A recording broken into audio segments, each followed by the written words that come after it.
This is the Horse Radio Network.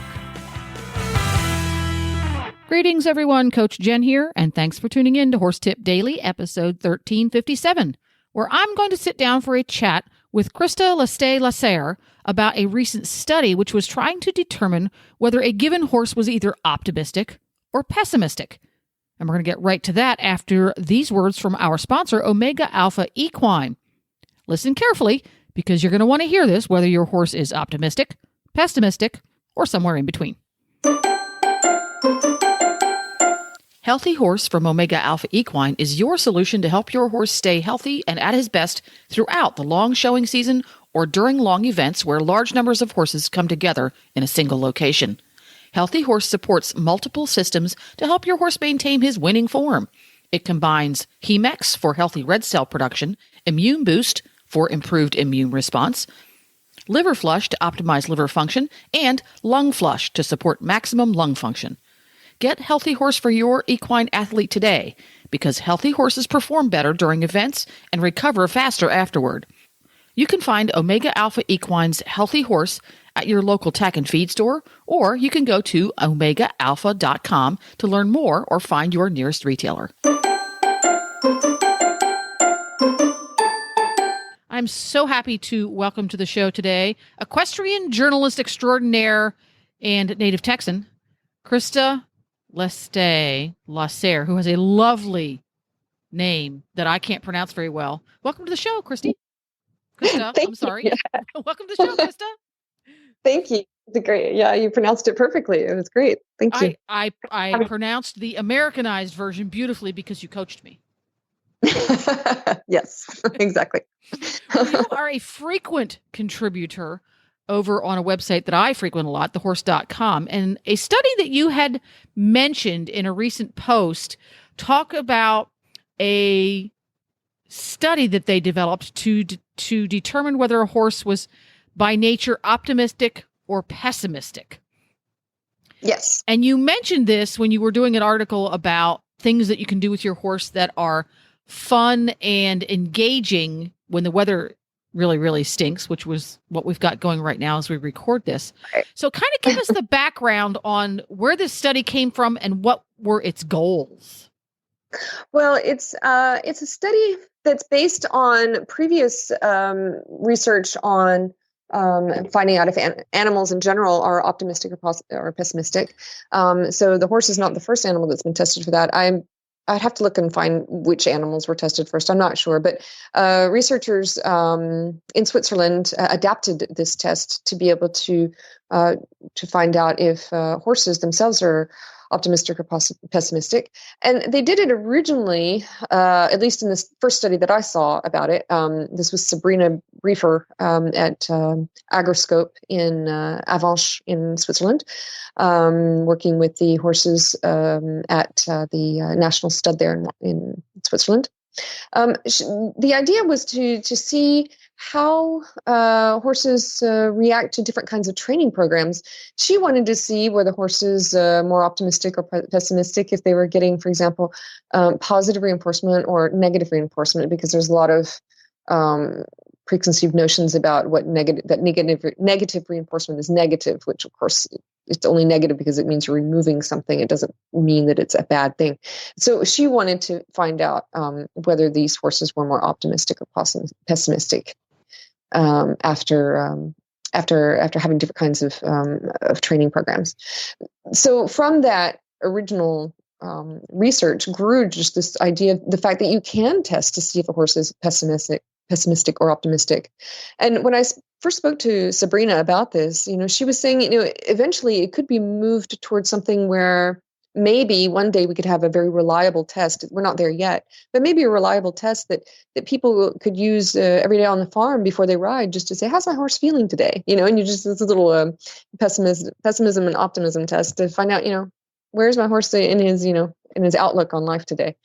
And maybe that can affect the way that you think when you're riding or working with your horse. You might say, "Oh, he's having a bad day today," or or it could also be, that maybe, if he has several bad days in a row, or if he's getting more and more pessimistic, maybe it's something that you need to look into about what's going on in his life that's making him negative. Is it the weather? Is it maybe the kind of feed he's getting? Maybe he's not getting enough hay or forage, and so maybe this is causing him to have stomach upset. Maybe he doesn't like his neighbor. Maybe he needs more time outside. Maybe he's lame.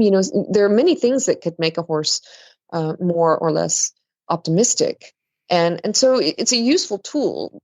But it will be, I have to really stress it will be more useful once the researchers have really refined it to a point where it can be used by pretty much anybody, because right now it's still at a very much a researcher stage level. I guess the next thing is, what did they do? This first study. So that, and again, we're talking about this from the point of view of a horse owner who wants to do this with their horse and go, my horse tends towards A or B.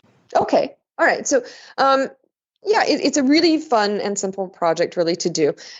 So you take 2 buckets and you cover them. You have just regular plastic feed buckets. You can cover them with, a very light piece of plywood or a piece of cardboard or something like that, piece of plastic, but it needs to be covered. You have them spaced out, let's say about 20 feet apart, one to the left and one to the right, in an arena where you can let the horse go free. Not his regular pasture area, but a work area or just a free area where you can let him go free. You don't want to do this in the pasture with 4 other horses. It's just not going to be successful at all. Exactly. So you take him in this work arena area, and but you already have the bucket set up. And so you have the horse come back again and again every single time he comes in, he knows he's going to figure out that if he lifts the cover on the left bucket, he's going to find carrots. If he lifts the bucket, the cover on the right bucket, there'll be nothing. So he gets used to this every time he comes in, and you keep doing it again and again, maybe over a period of days, until you realize that he's every single time he goes directly for that left bucket, doesn't even bother looking at the right bucket because he knows there's no point, there's nothing in it. So once you get to the point where the horse knows that the left bucket has something and he's sure about it, that's when you can really begin the optimism and pessimism test. And then when the horse is gone, then you take out that left bucket and the right bucket. They're not there anymore. And you replace it with 3 buckets in between the spots where the left and the right one had been, and in a straight row. So you have intermediate steps of 1, 2, and 3 from left to right. You can put carrots in there, all 3 of them if you want. It doesn't matter, but you cover them. And the question is, which ones will the horse test? He's gotten used to the fact that if it's all the way to the left, there'll definitely be carrots. If it's all the way to the right, there definitely will not be carrots. How optimistic is he that the one that's mostly to the left, but not completely to the left, might have carrots? Or the one in the middle, or the one closest to the right, will it have carrots? If the horse is actually if he goes and opens up the lid of the one that's closest to the right, where he's sure that usually there's no carrots, but if he tries the one that's closest to that, and he lifts up the lid, that means he's probably fairly pessimistic. At least it looks that way. Mm-hmm. Because he's saying, no, okay, usually there's nothing there, but I think there may be something there. Interesting.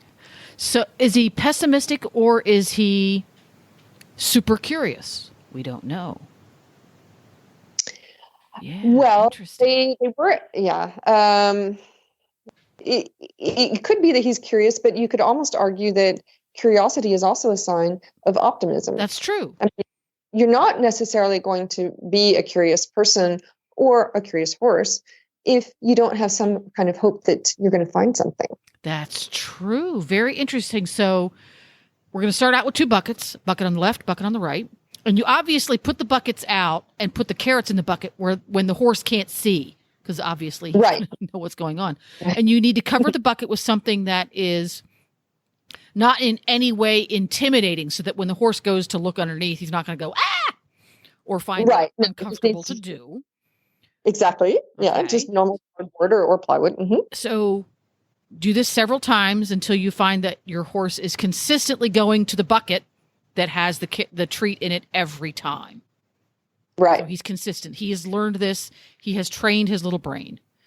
And then we go back and we remove those 2 buckets. Remember where those 2 buckets were in our training area. And we replace it with 3 buckets so that bucket number 1 in our new test is going to be to the left of the original first left bucket. The middle bucket is going to be between where the 2 buckets were. And the other bucket's going to be to the right of where the right bucket was. No, they'll be in between where the 2 buckets used to be. Okay, so it's going to be a narrower playing field is what we're going to end up with. Yes. Now I get it. Okay, I was trying to figure out how that layout was. So left and right buckets in test 1 have to be far enough apart so that in test 2 we have room to put 3 buckets in a row between those original 2 markers. Exactly. So you have extreme and a right extreme, and then in between you have 3 kind of gray areas, if you wish.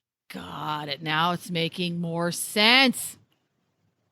Okay. Yeah, so. That's interesting. It would be interesting to take horses that you know well and see if that adds to your understanding of how that horse reacts to training, or a horse maybe that you're struggling with his training, and see, it's like, that might give you some new information. Because if you have a horse that's by nature optimistic, training methods and training regimes that are successful for him might be a little different than a horse that's by nature pessimistic. Yes. Well, I mean, and I think more than anything, it can be a reflection of just what you yourself are doing as a horse trainer and manager. Are you doing things correctly to keep that horse optimistic and pessimistic, or optimistic instead of pessimistic? You know, the researchers who were using this in a concept of, on a day-to-day basis.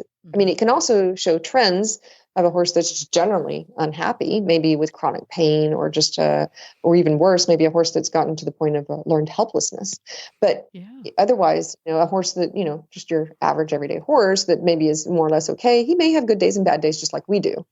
And it can be useful to find out and then try to maybe associate, what did I do yesterday that was different? Maybe it was nothing. Maybe it was, it was just general on life. But if it happens on a regular basis, you could ask yourself, every time I put him out in the pasture with Dolly, he comes back pessimistic. And every time I put him out in the pasture with Rusty, he comes back happy. Interesting. Yeah. Oh, good stuff to keep in a journal. Well, thank you very much. Equestrian journalist extraordinaire, Christa Leste-Lasserre. See, now I want to say it a lot because I sort of know how to say it. So for people who are curious and want to read the things that you write about, where's a great place to find them? Well, I write for thehorse.com, so they can certainly go to www.thehorse.com.